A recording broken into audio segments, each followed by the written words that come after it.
Sir அவன் என்ன நீங்க தெரிஞ்சு அவர் ஏன் அவன் தலைவன் அவன் ஒருத்தருக்கு தண்ணி கொடுக்காம ஒருத்தருக்கு ஒண்ணும் பண்ணாம செந்தில் பாலாஜி கால் தூசி பெருமையா நடந்தீங்க. தலைவனும் முட்டாளா இருக்கான், தொண்டை அதை விட பெருமுட்டாளா இருக்கான். ஸ்டாண்ட் எடுத்து போடுவானா சார்? ஒரு 40 பேர் செத்து போயிட்டாங்க சார். அடுத்த நாள் காலையில ஒரு முழு ராத்திரி தூக்கத்தை எடுத்துக்கிட்டு கிளம்பி வந்த ஒருத்தரை பார்த்து, சார் உங்களுக்கு என்ன கைது பண்ணீங்க சார்? உன்னை கைது பண்ணாம விட்டதான் தப்பு. இவங்க பூரா பிரிவிலேஜ் சைல்டு சார். இவங்களுக்கு ஒண்ணுமே தெரியாது சார். இவனுக்கு ஏதாவது சமூக நீதி தெரியுமா சார்? இவங்களுக்கு இவன் எங்கேயாவது வெளியே பட்டப்பட்டிருக்கானா சார்? இவன் புறந்தள்ளப்பட்டிருக்கானா சார்? நான் சொல்றேன் எனக்கு the worst is yet to happen. இந்த 40 இல்ல இதை விட மோசமானதுக்காக காத்திருக்கிற தமிழக வெற்றிகளும்.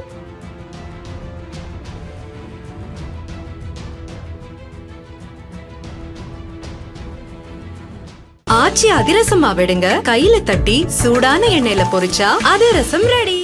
வணக்கம். சிறப்பு நேர்காணலில் இன்று நம்மோடு இணைந்திருப்பவர் திராவிட இயக்க பற்றாளர், திரைப்பட இயக்குனர் திருமிகு கருப்பழனியப்பன் அவர்கள். சார் வணக்கம். சார் வணக்கம்.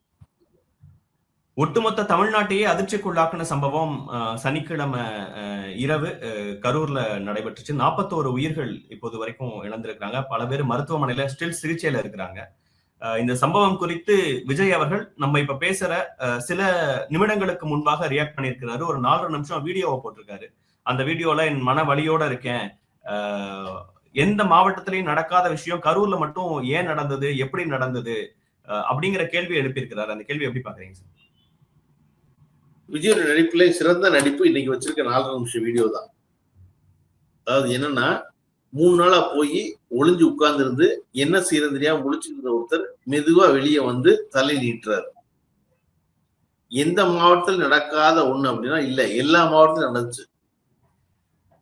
இதுக்கு அன்னைக்கு மாலை கரூரில் இந்த கொலை நிகழ்வதற்கு முன்னர் காலை நாமக்கல்ல 45 பேர் மயக்கம் அடைஞ்சு விழுந்ததாக காவல்துறையினுடைய தகவல் அறிக்கை சொல்லுது. அதற்கு முதல்ல ரொம்ப பின்னாடி போனோம்னா, நீங்க விக்கிரவாண்டியில் நடத்தின மாநாட்டுல 444 பேர் மயக்கம் அடைஞ்சு விழுந்ததாக உங்களுடைய இயக்கத்திலிருந்து வெளியேறிய நபர் ஒருவர் சொல்லுகிறார். அங்க இந்த ஏற்பாடு பண்ணல. இது தொடர்ச்சியா அப்படி நடந்து கொண்டே இருந்தது. இங்க கொலையா மாறிடுச்சு. உங்களுக்கு தெரிஞ்சதுக்கு அப்புறமும் இது நீங்க செய்யல. அதாவது முதல் மாநாட்டிலே சொல்லியிருப்பாங்க, அண்ணே தண்ணி இல்லைன்னு, அண்ணே ஏற்பாடு இல்லைன்னு, நீங்க சரியா பண்ணணும்னு அப்படின்னு சொல்லியிருப்பாங்க. ஆனா அதை பத்தி எந்த கவலையும் இல்லாம வெறுமனை தன்னுடைய பிம்பத்தை மேல் தூக்கி நிறுத்துவதற்காக நடத்திய ஒரு மனநோயாளிகளுடைய விளைவுதான் இங்க 40 பேர் இருந்தது. இன்னைக்கு கூட நீங்க பாத்தீங்கன்னா இந்த 5 நிமிஷம் வீடியோல இந்த துணி விஜய் கிட்ட எப்பொழுதும் இருந்ததே கிடையாது. திடீர்னு எப்படி இந்த துணி இருந்துச்சு உங்களுக்கு? இந்த துணி பேசுறாருலங்க, ஒரு துணி சிஎம் சார் 4 நிமிஷம் வீடியோ பேசிருக்காரு.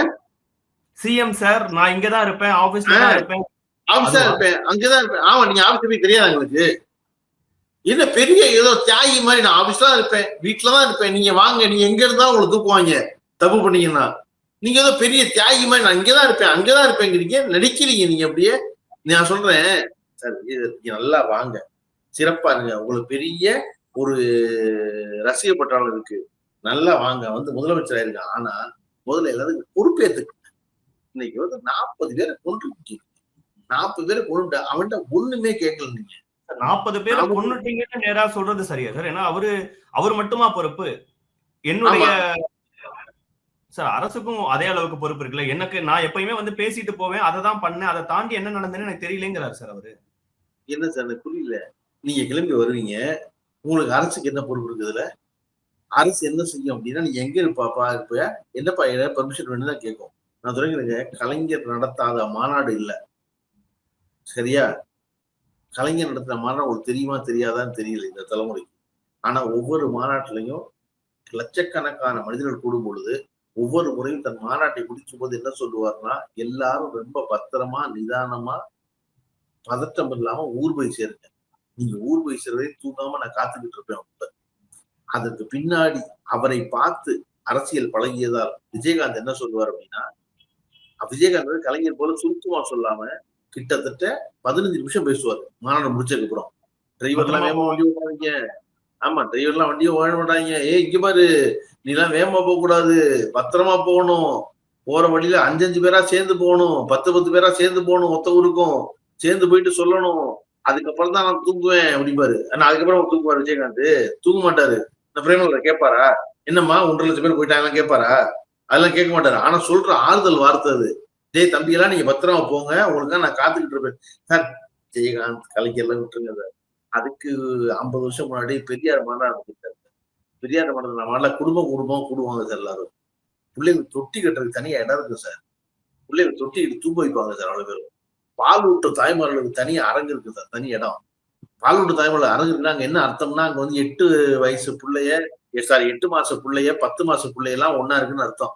அவங்க எல்லாம் வச்சு பால் ஊட்டி தூங்க வச்சுட்டு கேட்பாங்க. ஏன்னா அவர்களை கேட்பதற்கான செய்தி இருந்துச்சு. விஜய் கிட்ட கேட்க என்ன சார் செய்தி இருக்கு? ஒரு செய்தி இல்ல.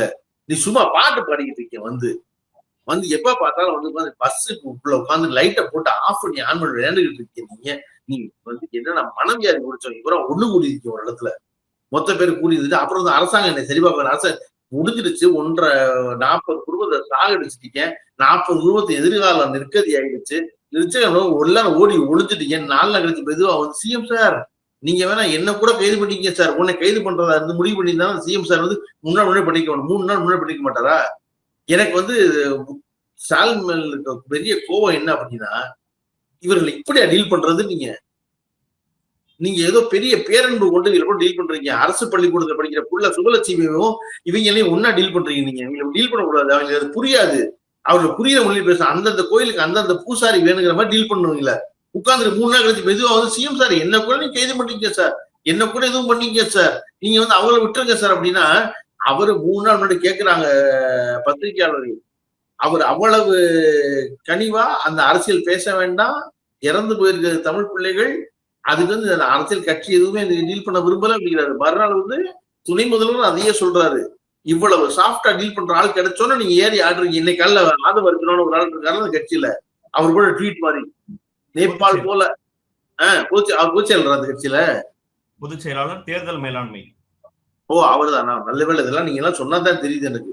ஏன்னா அந்த விஜய் கட்சியில வந்து யாரெல்லாம் அவர் கட்சியில இருக்கீங்க வரிசையா ஸ்டாம்ப் மாதிரி வரிசையா போட்டோ போடுங்கன்னா யாரெல்லாம் போட்டோ போட்டு பார்த்தா தெரிஞ்சிடும் லட்சணம் என்னன்னு.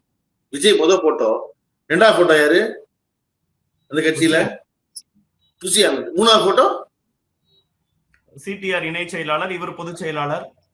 அதுக்கப்புறம் 4வது போட்டோ மாவட்ட செயலாளர்கள் இருக்காங்க சார். பேரா தெரியல. மாவட்டத்துல யாரு கரூர் அரெஸ்ட் பண்ணிருக்கிறவங்க பேரு மதியழகன். உங்களுக்கு மாவட்டத்துல எப்ப தெரிஞ்சு? 40 பேரை பலி கொடுத்து தமிழ்நாட்டுல தெரிஞ்சு தாவேகாவுடைய மாவட்ட செயலாளர் யாருன்னு மாவட்டத்துல தெரிஞ்சாரு உங்களுக்கு யாருக்காவது? நீங்க எங்க ஏத்துறீங்களா மேல? எவனும் ஏத்துறது இல்லை. நீங்க மட்டும் தனியா ஏறி சார் சார் சார் இந்த பக்கம் அந்த சுத்தி சுத்தி பேசுனது சார். அடுத்த கட்ட யார் சார் இருக்கா அந்த கட்சியில சொல்லணும் சார். அண்ணாவை ஏன் நம்ம அறிஞர் அண்ணான்னு சொல்லிட்டு இருக்கோம் அப்படின்னா, அண்ணா தம்பிகளை கொண்டு முன்னாடி நிப்பாட்டினவர் சார். கலைஞர் தன் வாழ்நாள்ல 50 ஆண்டு காலம் ஒரு இயக்கத்தினுடைய தலைவராக இருந்த ஒருத்தர் ஒரு மாவட்டத்துக்குள் நுழையும் போது, மாவட்ட செயலாளர் இருக்கும் போது ஒரு மேடை ஏறல சார். அந்த மாவட்ட மாநாட அந்த கூட்டத்தை எல்லாத்தையும் கலைஞர் தான் வடிவமைப்பாரு. ஆனா அந்த ஊருக்கு போன உடனே அந்த மாவட்ட செயலாளர் எல்லாம் மேடையிட மாட்டாரு சார். அதெல்லாம் விட்டுருங்க. கலைஞர் அண்ணா பெரியார்லாம் சொன்னா உங்களுக்கு ஒரே குழப்பமா இருக்கு. அப்படிலாம் மனுஷன் வாழ்ந்தாங்களான்னு உங்களை மாதிரியே ஒரு ஆள் சொல்றேன். எடப்பாடி பழனிசாமி திறந்தாரு உங்களை மாதிரியே ஒரு மக்கு. அந்த மக்கு 3 நாள் முன்னாடி ஒரு கரூர்ல ஒரு கூட்டம் நடத்தினாரு. அதிமுக கூட்டம். கூட மாவட்ட செயலர் தாரு சார் அவரு. ஆமா கூட மாவட்ட செயலர் தாரு சார். கூட அவர் வேலை ஏறி இதே இடத்துல 12,000 பேர் கூட்டம் கூடி ஒரு கூட்டம் நடத்தினாரு. அதிமுக திமுக இருந்து அரசியல் பழகியதால் அண்ணா திராவிட முன்னேற்ற கழகம் ஒரு நாள் மாவட்ட செயலாளர் இல்லாம கூட்டம் ஏறாது சார் மேடைக்கு. உங்க கூட்டத்துல யாரு சார் மாவட்ட செயலாளர்? நீங்க கொடுத்து சிஎம் சார் நீங்க என்ன கூட கைது பண்ணிக்க சார் அப்படின்னா யார் இருக்கா உங்க கட்சியில? எதுக்கு நீங்க வந்து மக்களுக்கு தெரிஞ்சனால நடந்த பிரச்சனைன்னு சொல்றீங்களா? இது புரியல. விஜய்னு ஒரே ஒரு தலைவர் முகம் மட்டுமே மக்களுக்கு தெரிஞ்சனால, அவரை பார்க்கணும்னு நினைச்சனால நடந்ததுதான் முக்கிய காரணம். அவருடைய அடுத்த கட்டத்தை அவரு காமிக்கவே இல்லை. விஜய்னு ஒருத்தர் தான் சார் அந்த கட்சியில தெரியும். விஜய்க்கு அப்புறம் யார் தெரியும்? நீங்க சொல்றது ரொம்ப சரி. அதுக்கப்புறம் அந்த விஜய் கிட்ட சொல்றதுக்கு என்ன சார் இருக்குது மக்களுக்கு? விஜய்க்கு மக்கள்கிட்ட சொல்றதுக்கு என்ன சார் செய்தி இருக்கு? நீங்க வந்து ஒவ்வொரு ஊரா வந்து ஞாயிற்றுக்கிழமை சனிக்கிழமை வீக்கெண்ட் பார்ட்டி மாதிரி வந்து ஆளுங்கட்சியை குறை சொல்ல போறீங்க சார். சார் ஆளுங்கட்சியை குறை சொல்வது எல்லா மாநிலங்கள்லயும் எல்லா தேர்தலையும் 4வது ஆண்டு முடியும் போது நீங்க சொல்லலாம், நான் சொல்லலாம், எல்லாரும் சொல்லுவோம். அது இன்கம்பன்சி சொல்லுவோம். இது செய்யலையே அது செய்யலையேன்னு நம்ம சொல்லுவோம். சரியா? என்ன செஞ்சிருக்காங்கிறது அவங்க சொல்ல போறாங்க. நான் இதெல்லாம் செஞ்சிருக்கேன் அப்படிங்கிறது. ஆனா இந்த 4 வருஷம் கழிச்சு நீங்க வந்து சொல்ல வரும் பொழுது உங்கள்கிட்ட புதிய செய்தி என்ன தத்துவம் இருக்கு உங்கள்கிட்ட? புதுசா சொல்றாங்க. 4 நாள் கழிச்சு வீடியோ போறாருன்னு சொல்றீங்க. அவரு தன்னுடைய வீடியோல குறிப்பிடுறாரு, எனக்கு அவ்வளவு வலி இருந்தது அப்படின்னு குறிப்பிடுறாரு. அவ்வளவு வலி இருந்துச்சுன்னா உங்க வலி 4 நாள் வலியா? அந்த அமிர்தாஞ்சன் உங்க கண்டுபிடிச்சிங்க. 4 நாள்ல வலி தீக்கிற அமிர்தாஞ்சன் போட்டு இருக்கு. 8 நாள்ல வலி தீக்கிற அமிர்தாஞ்சன் இருந்ததுன்னா நீங்க 8 நாள் கழிச்சா வருவீங்களா? எத்தனை நாள் உங்களுக்கு வலி தீரும்? ஏன் சார் நீங்க கிளம்பி போறீங்க, கொலை நடந்திருக்கு, 30 பேர் செத்து போயிட்டாங்கன்னு சொல்றாங்க. சொன்னா திரும்பி பார்த்து எனக்கு தெரியலங்க, இப்படி நடக்கும் அறியலைங்க. நான் அந்த அரசியல் ரொம்ப புதுசுங்க, இப்படிதாங்க நடக்கும் அப்படின்னு சொல்ற ஒரு குறைஞ்சபட்ச கெட்டசி கூட இல்லாதவர். அவரு 30 பேரு இறந்திருக்கிறாங்க. இது கேட்டோடனே நான் திரும்பி வரணும்னு தான் என் மனசு நினைச்சது. ஆனா வந்து அது இன்னும் பதற்றமா இருக்கக்கூடாது அந்த சூழல் அப்படின்னு நான் நினைச்சேன். வராதிங்க. நீங்க திருச்சியில இருந்துருங்க. திருச்சியில இருந்துட்டு உங்ககிட்ட வளர்ந்த ஒருத்தர் இருக்காருல்ல, ஜாது ஒருத்தர், அவர் வேற கட்சியில வேற யார் இருக்கா? புசி ஆனந்த் இருக்காரு. அந்த 3 பேரை அனுப்பிச்சு, டேய் தம்பிகளா நீங்க எல்லாம் போங்க, அது என்ன போய் பாருங்க, நான் இங்க திருச்சியில இருக்கேன், எனக்கு ரிப்போர்ட் பண்ணுங்க, அப்புறம் நான் போறேன். இந்த மனசோட சார் முதலமைச்சர் முத்துவேல் கருணாநிதி ஸ்டாலின் ஒருத்தர் ஏன் சார் ராத்திரி 12:30 மணிக்கு கிளம்பி அங்கிருந்து வர்றாரு? சென்னையில இருந்து ஏன் வர்றாரு? ஏன் வர்றாருன்னா அந்த கட்சிக்கு ஒரு கொள்கை இருக்கு, ஒரு தத்துவம் இருக்கு, ஒரு வேலை இருக்கு. ஐயோ 30 பேரை செத்து போயிட்டாங்க அப்படின்னு நினைச்சு அவர் 8:30 மணிக்கு முதலமைச்சர் சொல்றாரு, கரூர்ல இருந்து வரும் செய்திகள் கவலை அளிக்கின்றன சொல்றாரு. சொன்னவர் நாளை சந்திப்பேன் வந்துன்னு தான் சொன்னாரு. முதல்ல அன்னைக்கு ராத்திரி வரேன்னு சொல்லல, காலையில வருவேன் சொன்னாரு. என்னமோ தப்பா இருக்கு போல இருக்காங்க, நம்ம காலைல போயிருவோம்னு. ஆனா அந்த எண்ணிக்கை கூட்டிகிட்டே இருக்கணும்னு நம்ம போய் தூங்க கூடாது, நம்ம கிளம்பி போயிடணும்னு நினைக்கிறாரு இல்லையா? அப்படிங்கிறது அது ரொம்ப சார். நீங்க முதல்வரை விட்டுருங்க சார். நான் வந்து திராவிட முன்னேற்றத்தை ஆதரிக்கிறவன், எனக்கு விருப்பத்துக்கு இருக்கவன், அதில் விட்டுருங்க. எடப்பாடி பழனிசாமி அடுத்தங்கள்ல வந்துட்டு சார். எடப்பாடி பழனிசாமி விட்டுருங்க சார். சீமான் வந்து முழுக்க தமிழக வெற்றி கழகத்துக்கு எதிராக பேசிக் கொண்டிருக்க தம்பி ஒண்ணு ரைட்ல நடுவுல லாரில 2 செத்து போயிடும்னு சொன்னவர். விஜய் செத்து போயிடுவாருன்னு யாருமே சொல்ல மாட்டாங்க இல்லையா? சீமான் ஒருத்தர் தான் சொன்னாரு. சீமான் சொன்னதுக்கு அப்புறமும் சீமான் வந்து அடுத்த நாள் காலம் வந்து நினைக்கான காரணம் என்ன சார்? ஐயோ நடந்துருச்சு, நம்ம அங்க போய் நின்றணும் மக்களோட அப்படின்னு. நீங்க எதுவுமே வராம ஒளிஞ்சு விளையாண்டுட்ட 3 நாள் சிஎம் சார் உங்களுக்கு ஏதாவது செய்யணும், என்ன ஆணவம் உங்களுக்கு ஏதாவது வேணும், என்ன நீங்க பண்ணிக்கீங்க அப்படின்னு.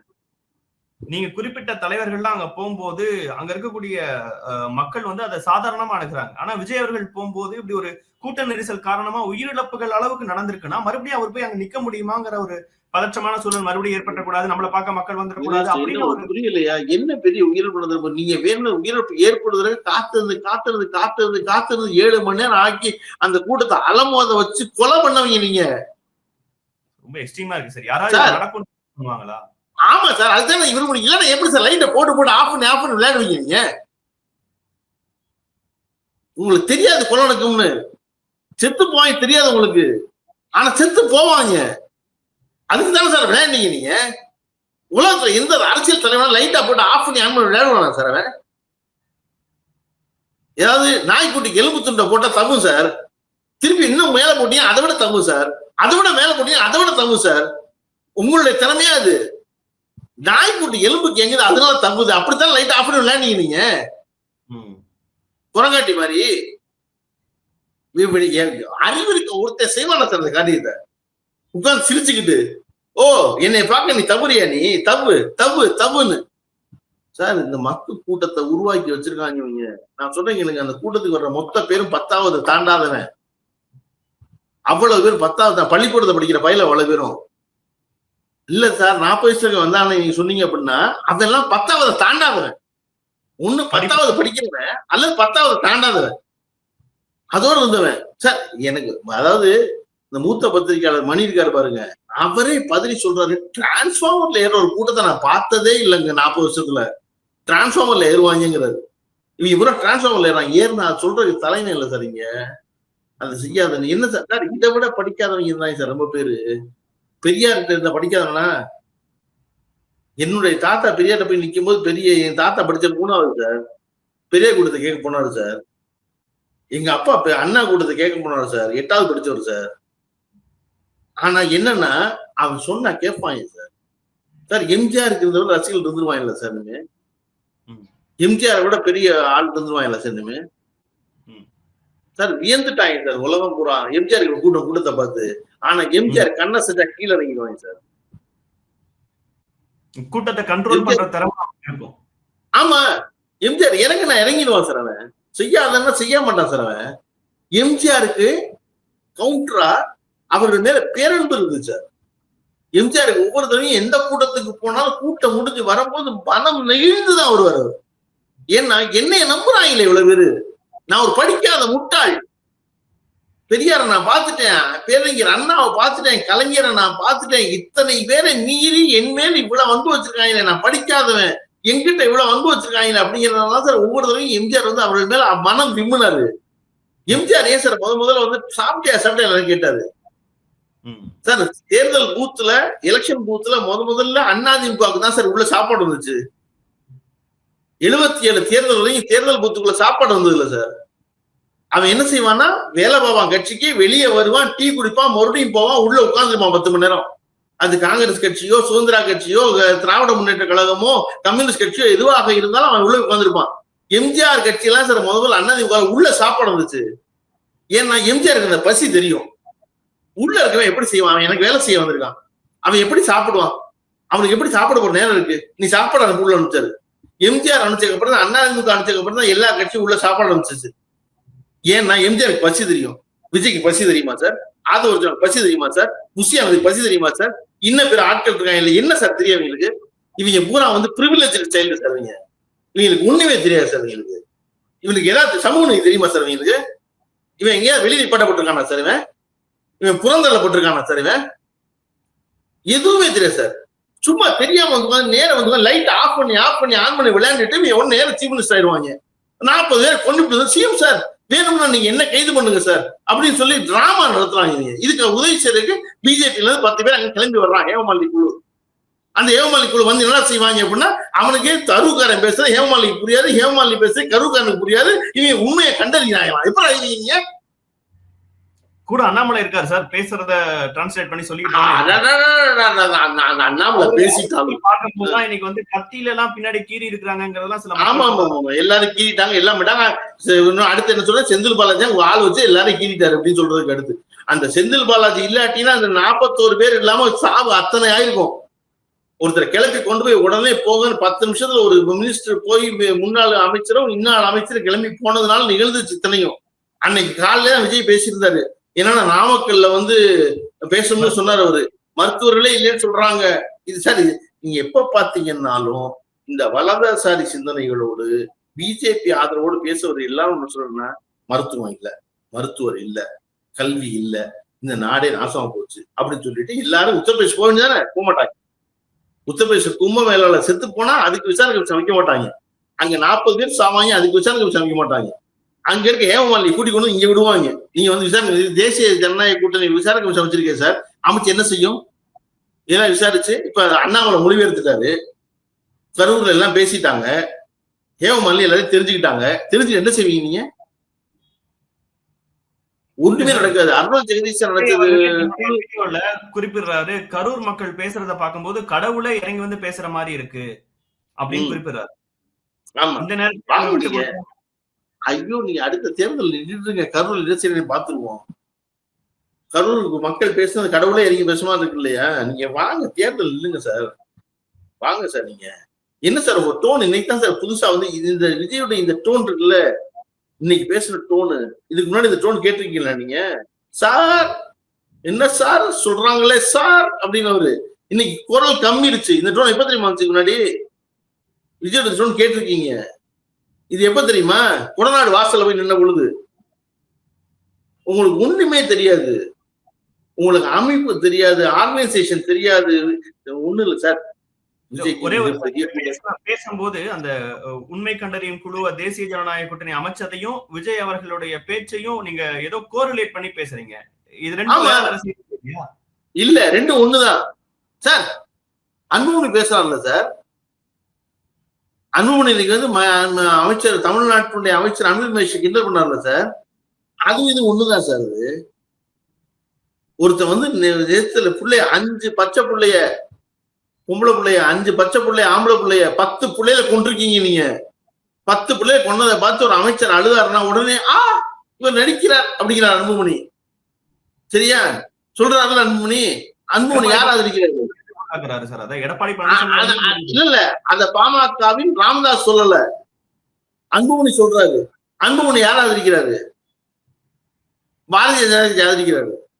பாரதிய ஜனதா யார் ஆதரிக்குது? விஜய் ஆதரிக்குது. அயோக்கிய பெயர் பூரா ஒண்ணு சேர்ந்திருக்காங்க மொத்தமா. நான் சொல்றேன், அன்பில் மகேஷ் அழுதாரு. அழுததுனால இந்த நாட்டுக்கு என்ன கேடு? ஒரு கேடும் இல்லையில. சரியா, ஒரு கேடும் இல்ல. அன்பில் மகேஷ் அழுதாரு. என்னை தனிப்பட்ட முறையில் கேட்டீங்கன்னா ஒரு அமைச்சர் அழுக வேண்டாம், அவ்வளவு நொய்மையோடு இருக்க வேண்டாம், வலுவா இருக்குன்னு நினைப்பேன். ஆனா அவ்வளவு நொய்மையான மனசோடு இருப்பார் அப்படின்னா அந்த நெகிழ்ந்த மனசை நம்ம போற்றணும். சரியா, ரைட், சரி. அப்படியே அவர் அழுகிறார், அழுகல. அதனால சமூகத்துக்கு ஒரு கேடும் இல்லை, ஒரு கேடும் இல்லைல்ல.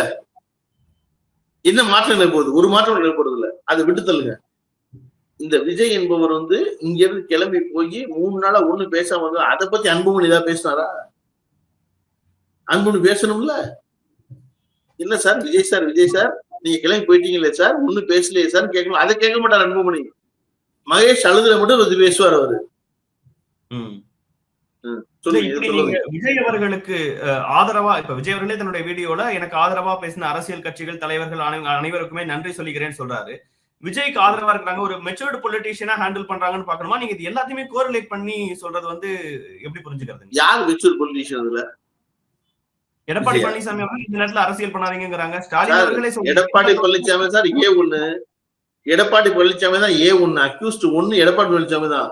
கூட்டத்திற்குள்ள ஆம்புலன்ஸ் வந்து போறாங்கன்னு சொல்லி இந்த நாட்டுல உலகத்திலேயே சார் ஆம்புலன்ஸ் வர்றத வந்து தவறான ஒரு எண்ணத்தை ஏற்படுத்துறது எடப்பாடி பழனிசாமி தான். எதுக்கு ஆம்புலன்ஸ் வந்து போகுது அப்படின்னு. அதன் விளைவாகத்தான் விஜயுடைய கூட்டத்துல ஆம்புலன்ஸ் வரும்போது இந்த முட்டா பையில கூட்டம் அவன் ஆம்புலன்ஸ் குடிச்சு அடிச்சது. என்ன ஆம்புலன்ஸ் அடிப்பீங்க சார்? நான் சொல்றேன் இல்லைங்க, இந்த உலகத்துல டாக்டரு, ஆம்புலன்ஸ் டிரைவரு, தூய்மை தொழிலாளர்கள், ஆசிரியர்கள், இவர்கள் எல்லாம் போய் நீங்க வந்து அடிப்பீங்க, குறை சொல்லுவீங்கன்னா உங்களை வந்து உங்களுக்கு மோட்சமே கிடைக்காது, நல்ல பொழப்பே கிடைக்காது. உங்க வீட்டுல உங்க தெருவுல ஒரு பொண்ணு, ஒரு அம்மா வந்து தெருக்கூட்டுது இல்லை சார், என்ன சார் தேவை அந்த அம்மாவுக்கு?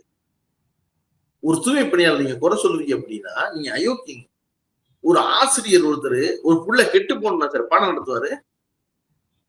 ஆசிரியர் நீங்க குறை சொல்லவே கூடாது. ஒரு ஆம்புலன்ஸ் டிரைவர் ஒருத்தர் ஒரு உயிரை காப்பாத்துறதுக்கு தான் வண்டி ஓட்டவன ஒழிய அவன் உங்களை ஒழிக்கிற உள்ள இருப்பானா அவனை சொல்லவே கூடாது. ஒரு மருத்துவர் நீங்க சொல்லவே கூடாது. அன்னைக்கால வாழும் உதாரணம், அன்னைக்கால விஜய் சொன்னாரு சார், மருத்துவர்களே இல்ல, மருத்துவமனையே இல்ல, நான் போற பக்கமெல்லாம் சொல்றாங்க அப்படின்னாரு. அன்னைக்கு ராத்திரி கரூர்ல 41 பேரோட அந்த சாவை நிறுத்துறதுக்கான காரணம் இந்த மருத்துவர்கள் தான். நீங்க ராத்திரி அங்க பக்கத்துல முன்னாள் அமைச்சர், அந்த தொகுதியினுடைய MLA அவர் போனதுனாலையும், பின்னாடியே தொடர்ந்து அன்பில் மகேஷ் போனதுனாலையும், அதை தொடர்ந்து மதுரையில இருந்தும் திண்டுக்கல்ல இருந்தும் எல்லா மருத்துவர்களும் கிளம்பிட்டாங்க கரூருக்கு. உங்க விஜய் நான் வர்றேன் அப்படின்னு சொல்லி நீ கிளம்பி வந்துட்ட சென்னைக்கு. அங்க போனவன் யாரு?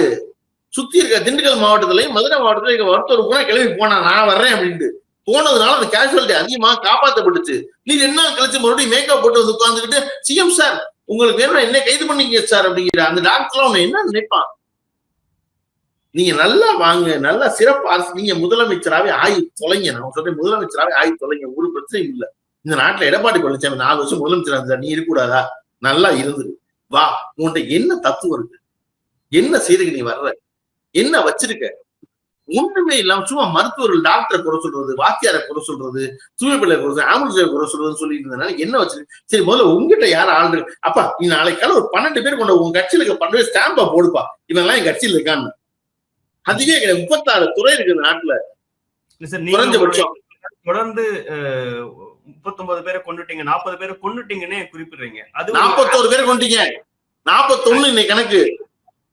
அது ஒரு ஆக்சிடென்ட் தானே சார்? சிஎம் அவர்களே பேசும்போது எந்த ஆக்சிடென்ட் இல்ல, ஆக்சிடென்ட் இல்ல. சிஎம் சார், சிஎம் பெருந்தன்மையில சொல்றாரு. சிஎம் பெருந்தன்மை சிஎம் இருக்கா சொல்றாரு. நான் சிஎம் இல்ல, எனக்கு ஒரு பெருந்தன்மை இல்லை. இவங்க நடத்தின கொலை இவங்களுக்கு தெரியும். இவர்கள் முதல் நாள்ல இருந்து இதை செஞ்சுக்கிட்டே இருக்காங்க தொடர்ச்சியா. ஒவ்வொருத்தரையும் கூட்டம் தள்ளாடுது, அல்லாடுது, அலையடிக்குது வந்து. ஆனாலும் சார் ஒருத்தர் லைட்டா போட்டு ஆஃப் பண்ணி விளையாண்டுக்கிட்டு இருக்கா. நீங்க அவனை விபத்துக்கிறீங்க. இது கொலை சார். இது எல்லாம் வச்சு எல்லாரும் கூட்டம் சேர்த்து சார். அந்த கூட்டம் தனிப்பட்ட கொடுத்தீங்க நீங்க. திமுக அதுக்கு 10 நாள் முன்னாடி ஒரு 30 விழா நடந்துச்சு சார். 1.25 லட்சம் பேர் நாக்காளி கூட்டு, 2 லட்சம் பேர் நாக்காளி கூட்டு சார். 30 பேர் விழான்னு அவர் விமர்சிச்சார். ஆமா, அந்த 30 விழால மொத்த பேருக்கும் நாக்காளியில தண்ணி பாட்டிலும் ஒரு ஸ்வீட் பாக்கெட்டும் ஒரு ஸ்நாக் பாக்ஸும் வச்சிருந்துச்சு. எதுக்கு ஸ்வீட் பாக்கெட் தெரியுமா? ஒருத்தர் லோ சுகர்ல இருப்பான், ஒருத்தர் ஹை சுகர்ல இருப்பான், வச்சிருக்கவனுக்கு வேணும். அது எதுக்கு ஸ்நாக் பாக்ஸ்னா பசி அடங்குறதுக்கு வேணும். எதுக்கு தண்ணினா டீஹைட்ரேஷனுக்கு வேணும். அந்த அறிவு கூட இல்லாம நீங்க நடத்திக்கிட்டே இருக்கீங்க. நீங்க முதல் நாளே நடத்திருக்க வேண்டாமா? உங்களுக்கு எதை பத்தி அக்கறை இல்ல. எவனு எக்கேடு கேட்டு சாகட்டும், நாம என்ன நடத்தி போயிடுவாங்க. நீங்க எப்பொழுதாவது கவலைப்பட்டீங்களா இதை பத்தி?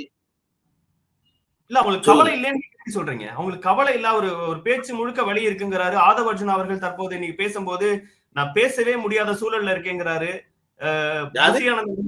ஆதவ் அர்ஜுனா அவர்கள் யார்? அந்த கட்சியின் பொதுச் செயலாளர் சார். எல்லாருமே ஒரு வலியோட இருக்கிறத புரிஞ்சுக்க முடியல. என்ன வலி தினேஷ்? நான் உங்க மேல அன்பா இருக்கேங்கிறத செய்கையில காட்டுறேன் தினேஷ். சும்மா நான் வலியோடு இருக்கேன், வலி இருக்க சொல்லக்கூடாது தினேஷ். அதுக்கு என்ன செஞ்சேன்? நான் என்ன செஞ்சேன் பதிலுக்கு? அத செயல்ல காட்டணும்னா நான் சும்மா தினேஷ், நான் உங்க மேல ரொம்ப அன்போடு இருக்கேன், நான் உங்களை நல்லா ஆசீர்வதிக்கிறேன் அப்படின்னு நல்லா தெரியலீங்க சார். அவங்க சிறு வயதுல நான் என் அம்மாவை இழந்த வலிக்கு ஈக்குவலா இப்ப 41 குடும்பங்கள் என்னோட குடும்ப உறுப்பினர்களை இழந்திருக்கேன்னு ஆதவ் அர்ஜுனா குறிப்பிடுறாரு சார். அத நம்ம குறிப்பிட்ட ஆதவ் அர்ஜுனா ஏன் சார் மேடை ஏறி போகாம சார் நீங்க போங்க, நான் பாத்துக்கிறேன், ரொம்ப பிரச்சனை இருக்குல்ல சார். விஜய் இதை கூட்டாங்க சார், கூட்டம் கரூர்ல சார். கரூர்ல செத்து போயிட்டாங்க. எத்தனை பேர் செத்தான்னு தெரியல. நீங்க திருப்பி வர முடியாது. ஏன் காரணம்? நீங்க வந்தீங்கன்னா மறுபடியும் ரொம்ப கூட்டம் கூடும். ஆதவ் அர்ஜுனா என்ன சார் சொல்லணும்? சார் நீங்க போங்க, நான் இருந்து பார்த்துட்டு வர்றேன், ஒழுங்குபடுத்துறேன் அப்படியே அவர்கிட்ட கூப்பிட்டுக்கணும். மாவட்ட செயலர் கூப்பிட்டு, அப்பா என்னப்பா பிரச்சனை ஆயிடுச்சு? மாவட்ட செயலர் என்ன செய்வாரு? பகுதி செயலர் கூப்பிடுவாரு. பகுதி செயலர் என்ன செய்வாரு? ஒன்றிய செயலர் கூப்பிடுவாரு. ஒன்றிய செயலர் என்ன செய்வாரு? கிளை செயலர் கூப்பிடுவாரு. உங்கள்கிட்ட அப்படியே செட்டப் எல்லாம் இருக்கா? சும்மா ஏதாவது சொல்லிட்டு நான் கூட எங்க அம்மாவை இழந்துட்டேன், எங்க அம்மா எப்பா பார்த்தாலும் அம்மாவை இழந்து பொய்க்கதை சொல்றது. இது அவருடைய பெயின் சார். அதை நீங்க இந்த டோன்ல சொல்லணும் சார். சும்மா திருப்பி நீ அவருடைய பெயின் எந்த விஷயம் அம்மா இழந்தீங்க? இன்னும் 40 பேரை கொண்டுட்டீங்க, நீங்க எப்படி பெயின்ங்கிறீங்க? நீங்க 40 பேரை கொண்டு விடுவது என்ன சொல்றா? நீங்க நேபாள் போல ஸ்ரீலங்கா போல இங்க புரட்சி வெடிக்கணும். புரட்சி என்னன்னு தெரியுமா உனக்கு? மார்க்ஸ் உங்களுக்கு யாரும் தெரியும் சார்? நான் சொல்றீங்க சார், நீங்க சொல்றீங்க தமிழக வெற்றி கழகத்துல ஒரு 10 பேரு, அந்த 10 பேரை கூப்பிட்டு நிப்பாட்டி டிபேட்ல 5 நிமிஷம் பேச சொல்லுங்க சார். நீங்க எதை பத்தி வேணாலும் பேசுப்பா, ஒன்னும் பிரச்சனை இல்லை. இதை பத்தி தான் பேச அவசியம் இல்லை. உனக்கு தெரிஞ்ச உன்னை பத்தி 5 நிமிஷம் பேசுப்பான்னு சொல்லுங்க சார். அவங்க 5 பேரை பேசிடுறது சார். அதுக்கு நான் பேசல சார். வாழ்நாள் கூட புஷி ஆனது யாரு சொன்னீங்க? புஷி ஆனது வேற யாரு இருக்காங்க கட்சியில? Bussy Anand, Aadhav Arjuna, CTR Nirmalkumar, Rajmohan, Nirmalkumar. அப்புறம் யாருங்க? 3 பேர் சொல்றீங்க. புஷி ஆனது, ஆதவ் அர்ஜுனா, சிடிஆர் நிர்மல்குமார், அப்புறம் ராஜ்மோகன், லயோலாமணி. அடடா சூப்பருங்க, பிரமாதம். 5வது லயோலாமணியா? சரி, அப்புறம் சார் 6வது சார்? 6வது யார் சார் கட்சியில? தமிழ்நாடு 8 கோடி பேர் இதெல்லாம் 6வது யாரு? நீ அந்த 6 பேரை கூப்பிட்டு பேச சொல்லிடு சார். சார் உனக்கு பிடிச்ச டாபிக் 5 நிமிஷம் பேசிருந்தீங்க. இந்த தமிழ்நாட்டு மக்கள் என்ன செய்ய போறோம் பேச சொல்லுங்க சார். சும்மா எப்ப பார்த்தாலும் ஆளுங்கட்சியை குறை சொல்றது எல்லாரும் சொல்லுவாங்க சார். இல்ல சார், புரட்சி வெடிக்கும்னு சொன்னதை நோக்கி நீங்க இவ்வளவு விமர்சனம் வைக்கிறீங்க. ஆனா அவர் முதல் லைன்லயே குறிப்பிடுறாரு, நடந்து சென்றாலே தடி அடி, ஏதாவது ஒரு சந்தேகங்களை எழுப்புனாவே அவதூறுன்னு சொல்லி அரெஸ்ட் பண்றாங்க அப்படிங்கிற. நடந்து சொல்றது எப்படி தினேஷ்? பஸ் போய்கிட்டு இருக்குல்ல, பஸ் முன்னாடி போய் நாங்கெல்லாம் யாரு தெரியுமா அப்படிங்கிறது, அதான் நடந்து சொல்றது. அப்புறம் அடிக்க மனசு. அந்த பாத்தீங்க ஒருத்தர பின்னாடி ஆம்புலன்ஸ் வருது, குறுக்க காரை போட்டுவிட்டு ஒருத்தன் எப்படி ஆம்புலன்ஸ் உள்ள வரலாம் அப்படிங்கிற அந்த கருப்பு சட்டை கருவத்தேன். அவன் யாருன்னு தெரியல, பின்னாடி தான் நான் பார்த்தேன். அவன் தான் சேலம் மாவட்ட செயலாளர். அவனை 10 போலீஸ் வந்து நின்னுகிட்டு, தம்பி கார்டுப்பா, தம்பி கார்டுப்பா, தம்பி கார்டுப்பான்னு அவனை பிடிச்சி கொஞ்சுது. அப்படியே அவன் ஏய் நாங்க ஏன் தெரியுமா, எதுக்கு ஆம்புலன்ஸ் சொல்ல வச்சுக்கிறான். ஒரு கட்டத்துல அந்த போலீஸ் பொறுமை இழந்து எனக்கு புரிய மாட்டேங்குது. ஆம்புலன்ஸ்ல கிடக்கான ஒண்ணு சப்புன்னு செவில அற வச்சோன்னு அமைதியா திரும்பி போனான். காவல்துறை அடிப்பதை நான் எதிர்க்கிறேன், நான் மறுக்கிறேன், அடிக்க கூடாது. ஆனா இவனுக்கு வேற ஒண்ணுமே விளங்க மாட்டேங்குது. 30 செகண்ட் கிளம்பிட்டான். அவன் என்ன நினைச்சிட்டு இருக்கான், இது விஜய் படத்துடைய ஹீரோ இன்ட்ரோடக்ஷன் சீன் போல நினைச்சுக்கிட்டு இருக்காங்க. அவனை பார்த்துட்டு ஏய் பண்ணி பாக்குறது. பின்னாடி சார் உங்க வீட்டுல என் வீட்டுல என்ன சார் சொல்லி கொடுத்தாங்க, ஆம்புலன்ஸ் வந்தா வழி விடுங்க சார், எடப்பாடி பழனிசாமி பண்ண கேடு சார் அது. ஆம்புலன்ஸ் உள்ள அப்படின்னு எதை வந்து மறுக்கிறது, எதை கேவலப்படுத்துவதுன்னு ஒண்ணு இருக்குல்ல, அதெல்லாம் செய்யவே கூடாது. அதன் விளைவாகத்தான் இன்னைக்கு விஜய் வந்து நக்கல் பண்ண. அதன் விளைவாகத்தான் சேலம் மாவட்ட செயலாளர் தாவைக்கால ஒருத்தர் வந்து ஆம்புலன்ஸை நிப்பாட்டுறான். நீ ஆம்புலன்ஸை நிப்பாட்டுவ மக்கு பயிலா, எனக்கு பயமா இருக்கு, இவங்க எல்லாம் வச்சுட்டு என்ன செய்ய போறோம்னு. உடனே கீழே வந்து ஒரு 10 பேர் வச்சுக்கிட்டு சோசியல் மீடியால கீழே வந்து என்னை கெட்ட வார்த்தையில திட்டிட்டு அவங்க கூட வெற்றிகரமா இருந்துதான் நினைச்சுக்குவாங்க. என்னை கெட்ட வார்த்தை திட்டிட்டு போற இந்த 4 பேரை போலீஸ்ல புடிச்சுட்டாங்கன்னா உடனே ஓடி ஒழுகினா உன் தலைவன் வெளியே வந்துட்டான். ஏன்னா நீ கூட வெறிச்சோல் வாரியர், அவன் வெளியே வந்துட்டான். இத்தனை நாள் 41 பேர் செத்த வெளியே வராத உன் தலைவன் ஆள் 4 பேரை பிடிச்ச உடனே ஐயோ அவர்களே பிடிக்காதீங்க சிஎம் சார், நீங்க என்னைய பிடிச்சிக்கீங்க அப்படி. ஏன்னா இவன் வந்திய பரப்பனை பிடிச்சா நீ வெளியே வர இல்ல. வதந்தி என்ன கட்சி இது, வதந்தி பரப்புனாங்கன்னு சொல்றீங்க. ஆனா சில சந்தேகங்களை எழுப்புறாங்க. என்ன சந்தேகம்? விஜய் அவர்கள் கூட்டம் வந்து நடக்கும்போது செருப்பு விஜய் ரசிகர்களே வீசுவாங்களா, விஜய் தொண்டர்களே வீசுவாங்களா, யாரு வீச மாட்டாங்களா? ஒரு செத்து போய் கீழே விழுகிறான், விளங்காம பேசிட்டு இருக்க மேல டே நிப்பாட்றா பேச, இப்ப வீச மாட்டானா என்ன? உன்ன என்ன தெய்வமா பார்த்துட்டே இருப்பானா? கீழே ஒரு மயங்கி விழுந்து சார் நடந்தது ஸ்டாம்பீட் இல்ல, நீங்க ஸ்டாம்பீடுங்கிறீங்க எல்லாரும், ஸ்டாம்பீட் இல்ல. அங்க தண்ணி இல்லாம டீஹைட்ரேஷன்ல மூச்சு விட முடியாம சஃபகேஷன்ல செத்து விழுகிறாங்க. கீழே விழுந்தவன ஏறி மிதிக்கிறான் ஒருத்தன், எப்படி கத்திக்கிட்டு அவனை தூக்கிட்டு போறக்கிட்ட நிப்பாட்டுங்கடா பேசுறேன் செருப்ப வீசினா ஒருத்தன். விஜய் ரசிகர் செருப்ப வீசுவாங்களா சார்? அவன் உயிர் முக்கியம் இல்ல சார்.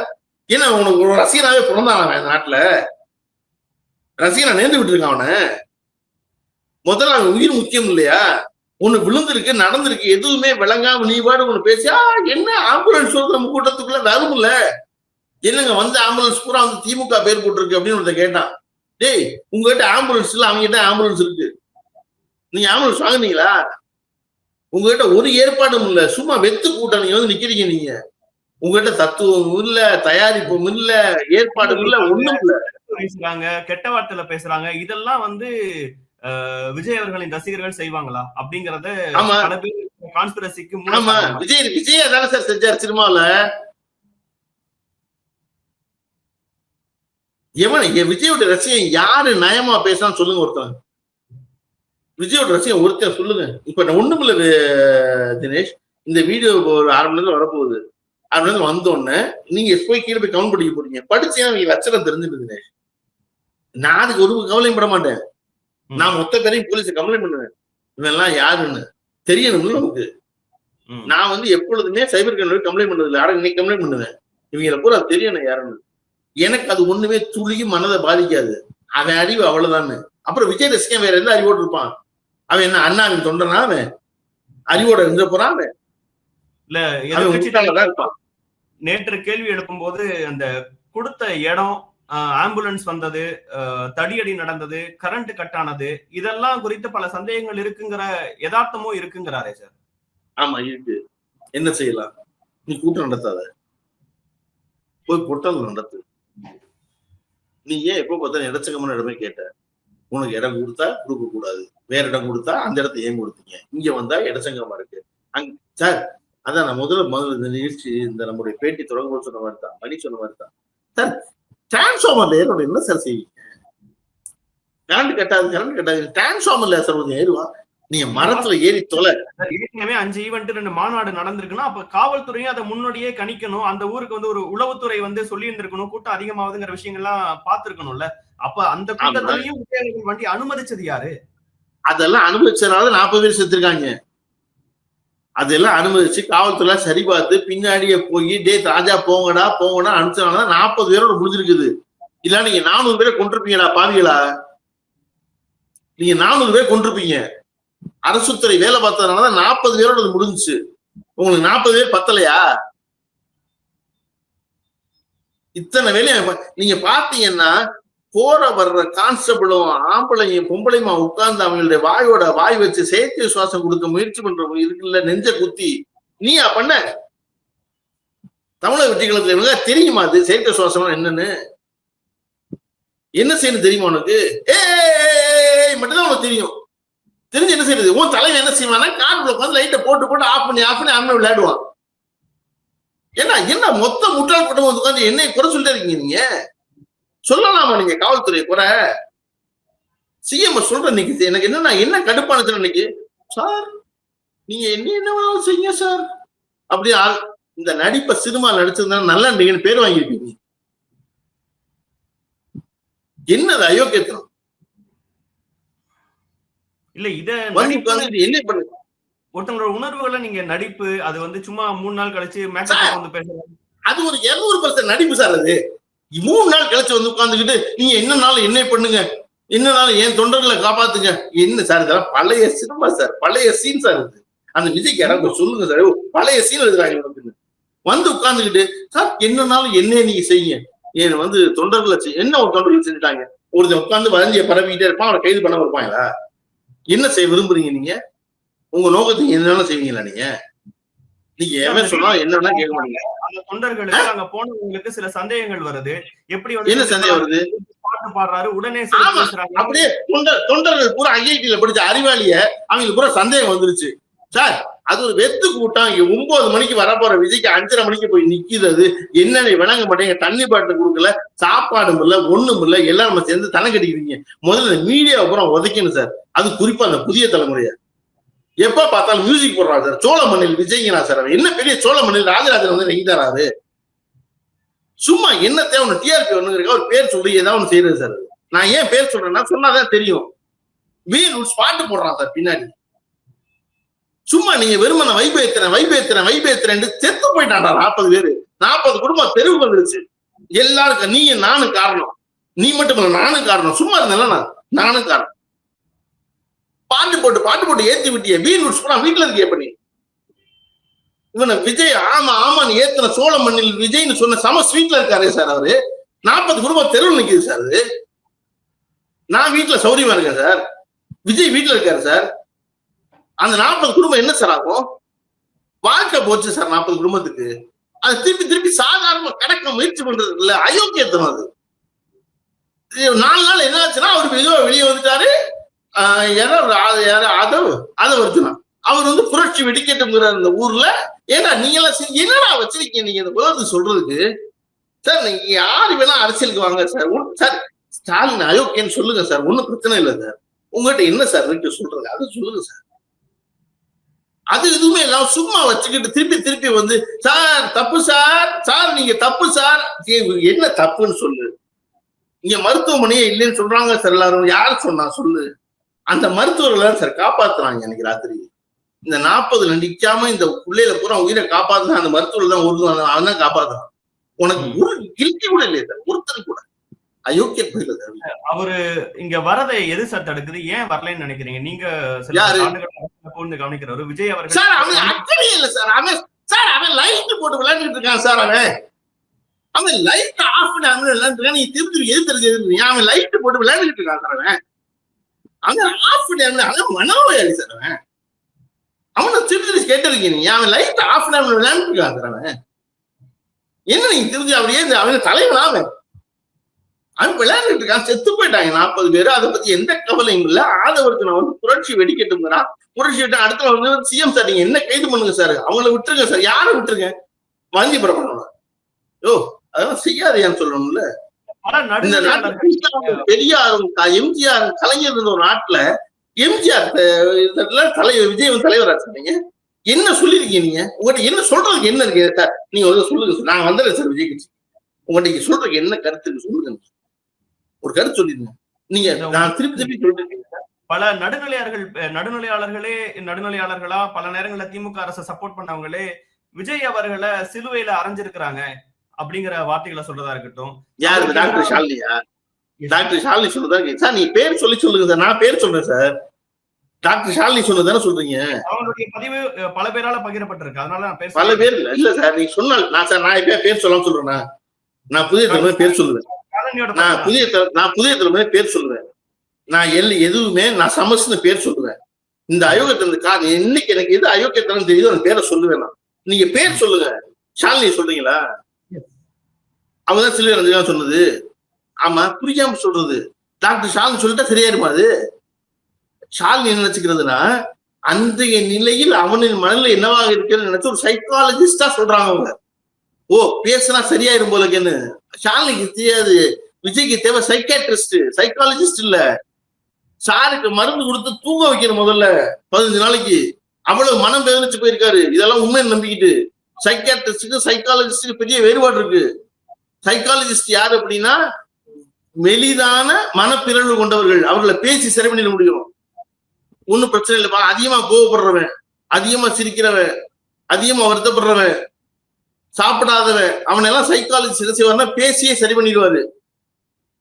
விஜய் யாரு? சைக்காட்ரிஸ்ட் தேவைப்படுற ஒரு ஆளு. மனப்பிறழ்வு நோய் கொண்ட ஒருத்தர். அவருக்கு குப்புற படுக்க வச்சு தூக்காது கமலாசிவாரு ஊசி குத்தி தூங்க வைக்கணும் முதல்ல. இருப்பா, நீ உன் நம்பர் இல்லப்பா, அது இல்லப்பா உலகம் அப்படின்னு. சார் இல்லாட்டினா ஒரு 40 பேரை கொண்டுட்டு 4 நாள் சொல்லி வருவாங்க சார்.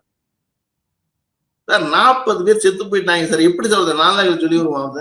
3 நாள் முழுக்க பல பேராலே இது ஏதோ திமுகவே செய்த சதி, விஜய் அவர்களின் அரசியல் வளர்ச்சி பிடிக்காம ஏதோ ஒண்ணு பண்ணிருக்கிறாங்க அப்படிங்கிற ஒரு ஒரு சித்தரிப்பை கிளப்பிக்கிட்டே இருந்தாங்கல்ல சார்.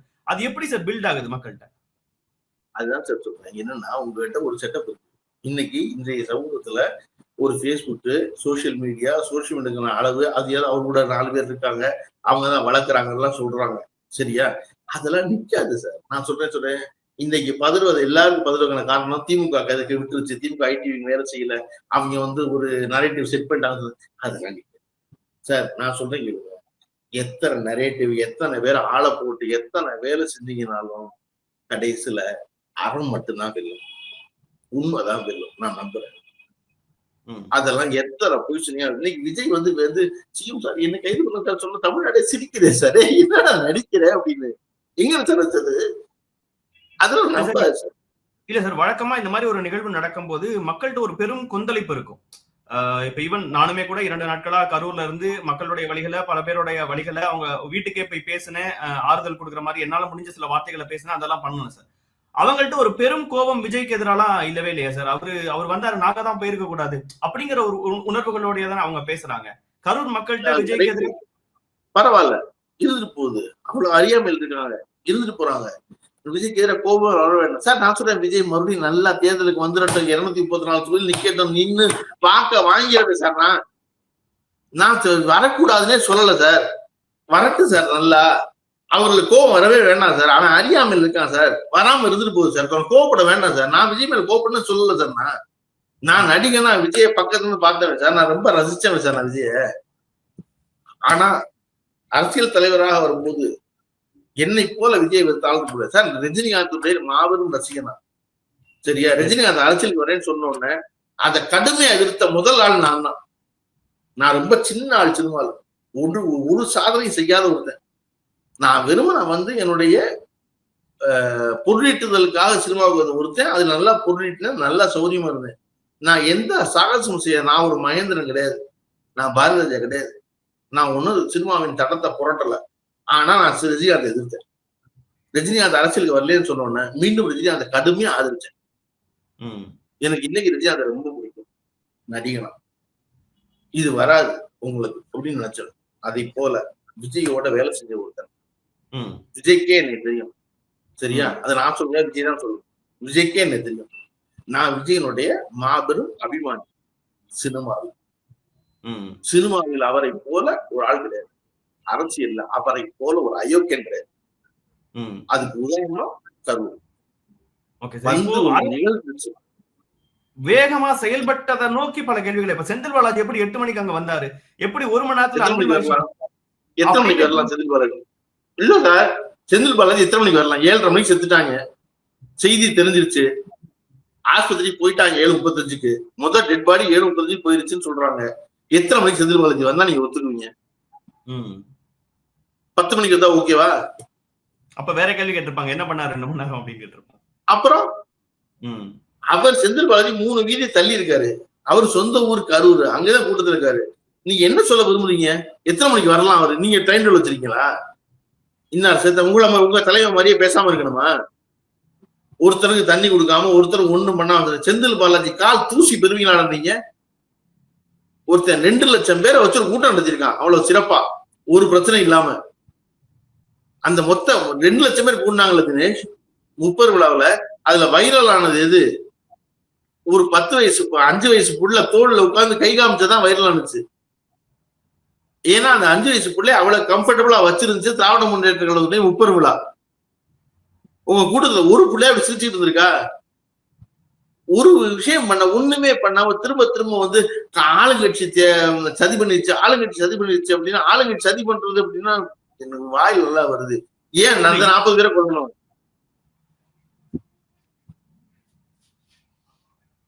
தவறா புரிஞ்சு கொள்ளப்பட்ட போது சார். ஆமா, என்ன சும்மா திருப்பி திருப்பி வந்து நீங்க சொல்லிட்டே இருக்கீங்க ஆளுங்க சரி பண்ணு. நீங்க என்ன சொல்ல விரும்புறீங்க? நீங்க ஒருத்தன் வந்து உங்களுக்கு கூட ஏற்கனவே கால கூட்டத்துல அத்தனை பேர் தள்ளாடி இருக்கான், மயக்கம் அடைஞ்சிருக்கான், அதை பத்தி எந்த கவலையும் நான் அவ்வளவு லேட்டா வந்து இங்க இவ்வளவு பேர் வந்து இவ்வளவு பேரை கொண்டு விட்டு நீங்க என்ன சொல்றீங்கன்னா திருப்பி நாங்க இத்தனை மாவட்டத்துல கூட்டம் நடத்துறோம், அங்கெல்லாம் பிரச்சனை இல்லை, இங்கதான் இப்படி பிரச்சனை. அவன் இங்கதான் 7 மணிக்கு இருட்டுக்கு வந்த நான் திருப்பி கேட்பேன்ல, இவ்வளவு எப்ப கூட்டம் வந்தீங்க? இவ்வளவு வதந்தி 7 மணிக்கு கூட்டத்துக்கு வந்து இங்க மட்டும்தான். ஓகே, இவ்வளவு வதந்திகள் பரவுது, புரட்சி வெடிக்கும்னு போட்டு அந்த ட்வீட்டை டெலீட் பண்றாரு ராதாவர்ஜுனா, இதெல்லாம் நடக்குது. அது ஒரு சோசியல் மீடியால சில கான்ட்ரவர்சிஸை கிளப்புதுங்கும் போது தலைவர் வீடியோ போடும் போது வதந்திகளை பரப்பாதீங்க, இந்த நேரத்துல நம்ம இறந்தவர்கள் உடன் நிக்கணும், அவங்க குடும்பத்தோட நிக்கணும் அப்படிங்கிற கருத்துக்களை தாண்டி இதுல ஒரு அரசியல் ரீதியான கருத்துக்களை திணிக்க பாக்குறாரா விஜய்? ஆமா, அவர் ஒரு வீடியோ 3 வருஷம் கழிச்சு வீடியோ போடுறாரு, 3 நாள் கழிச்சு வீடியோ போடுறாரு சார். 3 நாள் கழிச்சு வீடியோ போடுறாரு சார். வீடியோ போட்டவர் என்ன சொல்லணும்? அப்பா நான் வந்தேன், அப்புறம் இப்படி நடக்காங்க, ஒத்துழைங்க, அரசோட ஒத்துழைங்க, அரசாங்கம் வந்து உங்களுக்கு எதிராக ஒண்ணு இல்லை தெரியணும்ல. அது முதலமைச்சர் வர்றாரு, உங்களுக்கு எதிராக ஒரு வரி கூட சொல்லல, அது அரசியல் ஆக்கியிருக்க முடியும். துணை முதலமைச்சர் வர்றாரு, விஜய் அவர்களை தூண்டுறாங்க. அவருடைய அனுபவத்தின் காரணமாக அவ்வளவு பண்போட பேசிட்டு போறாரு முதலமைச்சர். அனுபவம் இல்லாவிட்டாலும் கூட அவ்வளவு பண்போடு பேசிட்டு போகிறார் துணை முதலமைச்சர் உதயநிதி ஸ்டாலின். அமைச்சர்கள் அதை விடவும் பண்போடு அணுகுறாங்க உங்களை. சரி விட்டுருங்க, அதெல்லாம் போயிட்டு போகுது, செத்த பிள்ளைய நம்ம பிள்ளைய அதெல்லாம் பாத்துக்க வேண்டாம் அப்படின்னு சார் சீமானே பண்போடு அணுகுறாரு சார். உங்களுக்கு அதை விட என்ன வேணும்? சீமான் அவ்வளவு பண்போடு நடந்துக்கிறாரு. என்ன செய்ய முடியும்? நடந்துருச்சு, பரவாயில்ல பாத்துக்கோ. நீங்க ஒரு பயம் வரல, உங்க மாவட்டத்துல காண, கிளைச்சல்ல காண, ஒன்றியச்சல்ல காண, ஒருத்தனும் வரல. வராம இருந்துட்டு சார் உங்களுக்கு வேணாம் என்ன என்னடா பண்ணுங்க, என்ன சினிமா சீனா இது? அவங்கள போய் பாதிக்கப்பட்டவங்களை பாப்பேன், அவங்களோட நிப்பேன்னு சொல்லி இருக்கிறாரு. இனிமே நீ பாத்து நின்று என்ன பண்ண போற? ஒண்ணுட்ட 40 பேரை நீ நின்ன கேட்ட என்ன டான்ஸ் ஆடுறது? என்ன நீ 40 பேர் கொண்டுட்ட அந்த குடும்பம் என்ன ஆகும்? என்ன சும்மா திருப்பி நான் அவங்களோட நிப்பேன் இப்ப ஏன் வராம போனா அன்னைக்கு ஏன் ஆளு சார்? நிதி மிகுந்தவர் பொற்போய்தாரி, நிதி குறைந்தவர் காசுகள் தாரி, ஏது மற்றவர் வாய்ச்சொல் அருளின்னு கேட்டு வளர்ந்த தலைமுறை சார். அன்னைக்கு போய் ஏற்பட்டு நின்று ஆமாங்க எனக்கு பதட்டம் ஆயிடுச்சு, எனக்கு ரசிகர்கள் பேர் ரொம்ப தெரியும், ஆனா இப்படி தள்ளும் நடந்து நினைக்கல. 30 பேருக்கு எனக்கு அதிர்ச்சி அடைஞ்சிருச்சுங்க. நான் இருந்து நான் மேலும் நடக்குங்க, நான் பேசுறேன், உங்களுக்கு ரொம்ப மனம் டிஸ்டர்ப்டா இருக்கேங்க சொல்றதுக்கு கூட துப்பு இல்லை. போயிட்டு 3 நாள் கழிச்சு சார் நீங்க என்ன வேணாலும் பண்ணீங்க சார் அப்படின்னு உங்களை பண்றதுக்கு 3 நாள் காத்துக்கிட்டு மாட்டோம். வெறுமனை வந்து மெக்னானிமஸா நடந்துக்கிறது தான் ப்ராப்ளம் உங்களுக்கு. நீங்க அவ்வளவு பேர் வாழை நீட்டிக்கிட்டே இருக்கீங்க, மெக்னானிமஸா நடந்துக்கலன்னா சும்மா இருந்திருப்பீங்க நீங்க. நான் சொல்றேன் எதுவுமே தனிப்பட்டதே இல்லைங்க. என்னங்க குறைஞ்ச பட்ச சார் நான் சொல்றேன், எனக்கு the worst is yet to happen. இந்த 40 இல்ல இதை விட மோசமானதுக்காக காத்திருக்கிற தமிழக வெற்றி கழகம். ஏன்னா எனக்கு அந்த தொண்டர்களை பார்த்தா பயமா இருக்கு, அவருடைய தலைவரை பார்த்தா அதை விட பயமா இருக்கு. இவங்களுக்கு ஒரு கொள்கையும் இல்ல, ஒண்ணும் இல்ல, இதை விட பெருசுக்கு காத்திருக்காங்க இவங்க. இதை எப்படி தடுத்து நிப்பாட்ட போறோம்னு தெரியல. இது ஒரு சின்ன கூட்டம். சொல்லுங்க. இன்னும் பெருசா நடக்கிறதுக்கு காத்திருக்கு அந்த அச்சம் எனக்கு சொல்றீங்க. ஆமா, ஏன்னா தலைவனும் முட்டாளா இருக்கான், தொண்டை அதை விட பெருமுட்டாளா இருக்கான். ஸ்டாண்ட் வித் போடுவானா சார் ஒருத்தர்? 40 பேர் செத்து போயிட்டாங்க சார், 40 பேர் செத்து போய் ஸ்டாண்ட் வித் விஜய் போடுவானா சார் ஒருத்தன்? ஒரு கில்ட்டும் இல்ல சார் அவனுக்கு. அப்ப இதை விட பெருசு நடக்க போதுதான் சார் அர்த்தம். அவனுக்கு இல்ல சார், தலைவனுக்கு இல்ல சார். அவன் வந்து மன்னிப்பு கேட்கிற தேரா இல்ல சார். அவன் சார் நீங்க என்ன பண்ணுங்க சார். நீங்க பல வரலாற்று நிகழ்வுகளை, தமிழ்நாட்டு அரசியல் நடந்த நிகழ்வுகளை ரொம்ப அழகா படிச்சு பேசக்கூடியவர். இந்த மாதிரி ஒரு விஷயம் நடக்கும்போது ஒரு நல்ல தலைவர் எப்படி ஹேண்டில் பண்ணணும்னு நினைக்கிறீங்க? பார்த்த விஷயங்கள் இல்ல சார். நானும் சொல்றேன், முதல்ல எல்லாத்தையும் உதிர்த்துட்டு வெறும் பிள்ளைங்க நிர்வாணமா டிரான்ஸ்பரண்டா இருக்கு சார். ஐயோ எனக்கு தெரியலங்க இப்படியெல்லாம் நடக்கும்னு. நான் நினைச்சேங்க அரசியல்ங்கிறது மக்களுக்கு நல்லது செய்ய நினைச்சேங்க. நல்லது செய்ய வந்தா இப்படியெல்லாம் நடந்துருமான்னு எனக்கு தெரியலங்கன்னு சொல்லுங்க. முதல்ல தெரியலன்னு சொன்னா எல்லாரும் பிடிக்குங்க. எனக்கு தெரியலங்க இப்படி நடந்து தெரியாது இல்ல சார். விஜய முதல் நாள் வந்து ஏர்போர்ட்ல ஓடும் போது தமிழ்நாடு எதனால மன்னிச்சுட்டு அப்படின்னா அவருக்கு பழக்கம் இல்லைங்க அப்படின்னாங்க எல்லாரும். அவ்வளவு பேர் தமிழ்நாடு பூரா அத்தனை தாய்மார்களும் சொன்ன வார்த்தை என்ன அப்படின்னா, தம்பிக்கு பழக்கம் இல்லை அதனால போகுது. போன தம்பி 3 நாள் உள்ள வந்துக்கும். என்ன சார் 3 நாள் கழிச்சா வெளியே வரும் தம்பி சார். இங்க எல்லாரையும் மன்னிக்க தயாராக மனுஷன் முதல்ல யாரையும் குறைச்சல தயாரில்ல சார். மன்னிக்க தான் சார் தயாரா இருக்காங்க. நீ என்ன இவ்வளவு சான்ஸ் எடுத்து வந்த உடனே மறுபடியும் முதலமைச்சர் குற்றம் சொல்றீங்க. ஒருத்தர் ராத்திரி 1 மணிக்கு தூங்காம எந்திரிச்சு போய் அங்க எல்லாரையும் பார்த்து அமைச்சர்களை அனுப்பிச்சு அடுத்த நாள் காலையில ஒரு முழு ராத்திரி தூக்கத்தை எடுத்துக்கிட்டு கிளம்பி வந்த ஒருத்தரை பார்த்து, சார் உங்களுக்கு என்ன கைது பண்ணீங்க சார்? உன்னை கைது பண்ணாம விட்டதான் தப்பு. உனக்கு விளங்க மாட்டேங்குது, ஏதோ புரியாம ஆடுற நினைச்சு சும்மா விட்டது இருக்கு இல்லையா? அதுக்கு பேசுற பேச்சா அந்த ஆதரவுனா தமிழ்நாட்டில் புரட்சி வெடிக்கிட்டு புரட்சி உனக்கு என்னன்னு தெரியுமா? உனக்கு மார்க்ஸ் ஸ்பெல்லிங் இல்லாம எழுதிருவியா? நீ ஸ்பெல்லிங் மிஸ்டேக் இல்லாம லெனின் எழுதிருவியா? நீங்க எல்லாம் புரட்சின்னு பேசுறது என்ன? பணம் இருந்தா எல்லாத்தையும் பேசுவீங்களா நீங்க?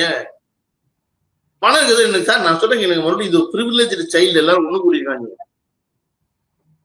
திராவிட முன்னேற்ற கழகத்தை சேர்ந்த அதனுடைய தலைவர் முத்துவேல் கருணாநிதி ஸ்டாலின் போற என்னன்னா, ஒவ்வொரு சின்ன சின்ன தவறுகளுக்கும் தான் காரணமாக வந்து நின்று மன்னிப்பு கேட்கிறாரு. அது முதல் நாள் அம்மா ரெஸ்டாரண்ட்டை வந்து போய் போர்டை கீழே இருக்கணும்னு தொடங்கி இன்னைக்கு வரைக்கும் எவனோ நினைச்சா உடனே திமுக அப்படி செய்யலாமா அப்படின்னு மன்னிப்பு கேட்கிறாரு. சரியா? நீங்க 40 பேரை கொண்டிருக்கீங்க, 4 நாள் கழிச்சு வந்து முதலமைச்சரை குறை சொல்றீங்க. நீங்க எவ்வளவு பிரிவிலேஜ் செய்வீங்க? எதுக்கும் பொறுப்பு கிடையாது, எதுக்கும் தார்மீக பொறுப்பேற்றுக்கிற கிடையாது. நீங்க எதாவது சொல்லுவீங்க, செய்யலைங்கிறீங்க. பொறுப்பேற்கிறதா முதல் கடமை, அதை செய்யலைங்கிறீங்க. ஆமா, பொறுப்பேற்றுக்கல சார். ஆமாங்க. நான் சார் இந்த உலகத்துல எப்பொழுதுமே நீங்க வந்து தப்பு பண்ணாத ஒருத்தனே கிடையாது சார். ஒண்ணு நீங்க செயலால் என்ன பார்க்க வந்ததுனால இப்படி ஆயிடுச்சுங்கிற அந்த வார்த்தைகளை அவர் பயன்படுத்தல. அதான் சொல்றேன். நான் சொல்ற தப்புங்கிற ஒண்ணு நான் செய்யறது, இன்னொன்னு என்னுடைய செயலால் விளைவது. நான் செய்ய மாட்டேன், நான் ஒரு செயலை செஞ்சு அந்த செயலால் தப்பு விளையுது. ரெண்டுக்குமே தலைவனா நான் தான் பொறுப்பு. ஐயோ நான் நினைச்சேன், அப்படி நடக்கல, தப்பா போச்சு, என்னை மன்னிச்சிருங்க அப்படின்னா நீ எவ்வளவு பெரிய காரியம் செஞ்சாலும் உலகம் மன்னிச்சு. ஏன்னா நீ முதல்ல சொல்லியிருக்க நான் இது விளையும் நினைக்கல. எதுவுமே அது பத்தி சொரணையே இல்லாம 3ஆவது நாள் வந்து, சார் நீங்க வேணா என்ன கைது பண்ணுங்க சார், அவர்களை விட்டுருங்க சார் அப்படின்னா என்ன அர்த்தம்? அது 40 கொலை நடந்திருக்கு, 40 பேரை கொண்டிருக்கீங்க, 40 குடும்பம் நடுத்தல நிக்குது. அதை பத்தி எந்த சொரணையும் இல்லாம வந்து பேசுவீங்கன்னா எவ்வளவு பெரிய அயோக்கிய பேர்ல நீங்க. உங்களை நம்பினா என்ன ஆகுது நாடு?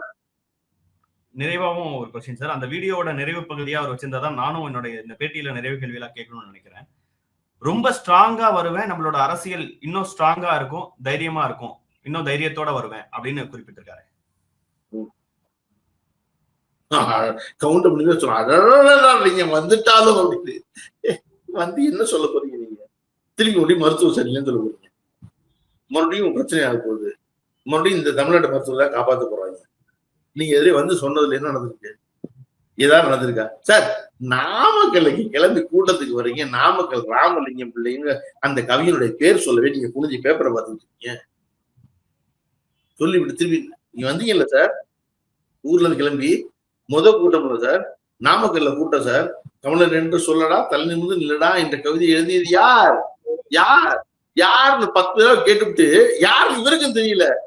புரிஞ்சது பேப்பரை பிரிச்சு பாக்குறாரு. பிரிச்சு பார்த்து ராமலிங்கம் அப்படிங்கிறாரு. ஓ, நாமக்கல் ராமலிங்கம் பள்ளிக்கூடம் படிச்சிருக்கீங்க. குறைந்தபட்சம் விஜய் 10வது படிச்சிருப்பாரு இல்லையா? படிச்ச நாமக்கல் ராமலிங்கம் பேரோட கம்பராமாயணம் மாதிரி அது. நாமக்கல் ராமலிங்கம் அந்த பேரையே நீ பேப்பரை பார்த்தா சொல்றீங்க நீங்க நாமக்கல் ராமலிங்கம்னு. நீங்க என்ன இப்ப நீங்க என்ன தத்துவத்தை சொல்லிட்டு போறீங்க உலகத்துக்கு? நீங்க ஒரு பை தூக்கிட்டு வரீங்களே சார், அந்த பையில என்ன சார் இருக்கு? அந்த பைய விடாம தூக்கிட்டே போறீங்க சார் எல்லா ஊருக்கும். என்ன சார் பையது? இந்த தாவேக்கா கணக்கு வழக்கு இருக்காத. பின்னாடி 10 எருவு மாடு பின்னாடி வர்றாங்க, அவன் கொடுக்க மாட்டேன் பைய. அந்த பையில என்ன இருக்கு? அதாவது இமேஜ் பில்ட் பண்றாங்களா சார்? ஐடி ஆபீஸ் முதலாளியா சார் காக்கி பேண்ட் போட்டு வெள்ளை சட்டை போட்டு அப்படியே ஐடி ஆபீஸுக்கு போறாராம் பைய தூக்கிட்டு. அந்த பைய விட மாட்டாராம். அந்த பையில என்ன இருக்கா நாமக்கல் ராமலிங்கம் எழுத பேப்பர் இருக்குதுல. என்ன இருக்காது? சும்மா வெறும் இமேஜை வச்சு வாழ்ந்துகிட்டு இருந்து இதெல்லாம் போல சார். இந்த நாட்டுல பேரறிஞர் அண்ணாவோட நான் பாத்துட்டேன் சார். அழுக்கு ஜிப்பாவோட உட்காந்து மூக்குப்பொடியை போட்டுக்கிட்டு கார பல்லோட தலை சீவாத தலையோட சேவ் பண்ணாத முகத்தோட உட்காந்து இந்த நாட்டை பிரமாதமா ஆகணும் ஒருத்தன் பாத்துட்டேன். இமேஜா முக்கியம், என்ன பேசுறாங்கிறது முக்கியம். 40 பேரை கொண்டுபிட்டு நீங்க உட்காந்து சோகமா நடிச்சுக்கிட்டு இருக்கீங்க. நீங்க அதை உங்களுக்கு ஒரே தப்பு என்னன்னா, இவர் நம்முடைய முதல்வர் உங்களால பெருந்தன்மை அந்த வச்சு முடிக்கி இருந்தா தெரிஞ்சிருக்கும் அவ்வளவு பேருக்கும் என்னன்னு. 40 பேரை கொண்டு நீ அடமாடிக்கிட்டீங்க. ஒருத்தன் புரட்சி வரணுங்கிறான் ஒருத்தன் உங்க கூட்டத்துல ஒருத்தன். அவனுக்கு புரட்சின்னு ஒருத்தர் எழுத சொல்லிட்டீங்கன்னா தெரிஞ்சிடும். எந்த ரா போடுறதுன்னு தெரியாது அவனுக்கு. ஏன்னா ஏற்கனவே நீங்க போலீஸ் நாமக்கல் எழுதி கொடுத்ததுலயே உரையாற்ற வந்தாரு வள்ளியூர் ராணா போட்டவங்க. நீங்க உரையாற்றலுக்கு வெளியில் ராணா பொண்ணு கூட உங்களுக்கு தெரியாது. இப்போ அந்த உலாவுது பேஸ்புக் பூரா. உரையாற்றலுக்கு வள்ளியூர் ராணா போட்டவங்க. நீங்க உரையாற்ற வந்தாரா? விஜய் கவர் போட வந்தாரா எல்லாருக்கும்? இவங்களுக்கு ஒண்ணுமே தெரியாது. இவங்களை வச்சுக்கிட்டு இதை கூட்டத்தை வச்சுக்கிட்டு இது ஒரு கூட்டம், இது ஒரு அரசியல். இவங்க கூட்டம் பேசாத விட்டுக்கிட்டு இருக்காரு. கேட்டா அவர் சிஎம் சார், நீங்க எதுவாக இருந்தாலும் என்னை கைது பண்ணணும் சார், என்னை தான் சார் பண்ணி நான் வீட்டுலாம் சார் இருப்பேன். நீ வீட்டுலாம் இருப்ப? வீட்டுல என்ன வீட்டுலாம் இருப்ப? மக்கள் கூட்டம் என்ன செய்ய போறாங்கன்னு பொறுத்து பார்ப்போம் சார். ரொம்ப ஒண்ணும் செய்ய மாட்டாங்க சார், ஒண்ணும் செய்ய மாட்டாங்க. என்ன குழியில் இறக்கிடுவாங்க. நீங்க தமிழ்நாட்டு ஏற்கனவே 50 வருஷம் பின்னாடி இழுத்தாங்க.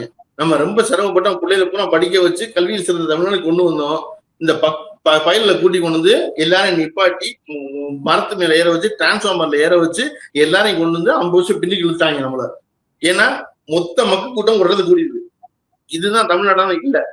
நம்ம மத்த மாநிலம் சொல்ல வேண்டியது என்ன அப்படின்னா, ஒரு சின்ன ஆன்சில் ஆஃப் பர்சன் தான் அவன் கூட ஒன்னா இருக்கான். அவனை காமிச்சு இதுன்னு தமிழ்நாடு ஆக்கிட்டாங்க. நம்மள 50 வருஷம் பின்னுக்கு தெரிவிட்டாங்க. இப்ப திருப்பி நம்ம இவங்களை கூட மேடேற்றி கொண்டு வரணும்.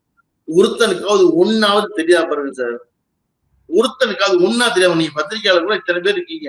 ஒருத்தர் தயவு செஞ்சு இவங்களை பூரா நீங்க போய் தனித்தனியா இண்டிவிஜுவலா விஜய்க்கு கீழே இருக்க யாராவது அந்த ஆனந்த ஒரு பேர் என்ன புதுச்சேரியில புசியார் எப்ப மூச்சு வாங்கிட்டே போறது. அவரை கூப்பிட்டு 4 கேள்வி கேளுங்க. சரியோ என்னையா நீதான் கட்சி செயலாளர் என்னையா செய்வீங்கன்னு கேளுங்க சார். என்ன சார் நாடு ஒருத்தர் அதுக்கு கீழே ஒருத்தர் இருக்கான் சார். 4 பேர் அவங்களை கேளுங்க சார். இவங்க எல்லாம் என்ன செய்வாங்க?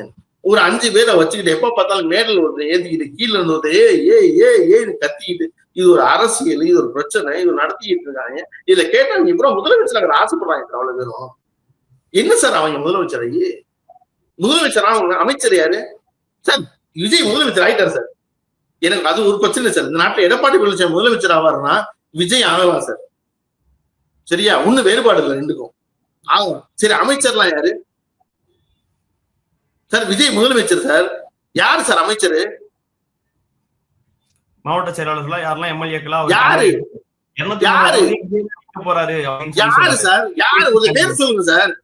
ஒருத்தர் பேர் சொல்லுங்க சார். யாருன்னு? அவன் என்ன செஞ்சிருக்கான்னு என்ன மாதிரி ஏதாவது நடக்கணும்ல சார்.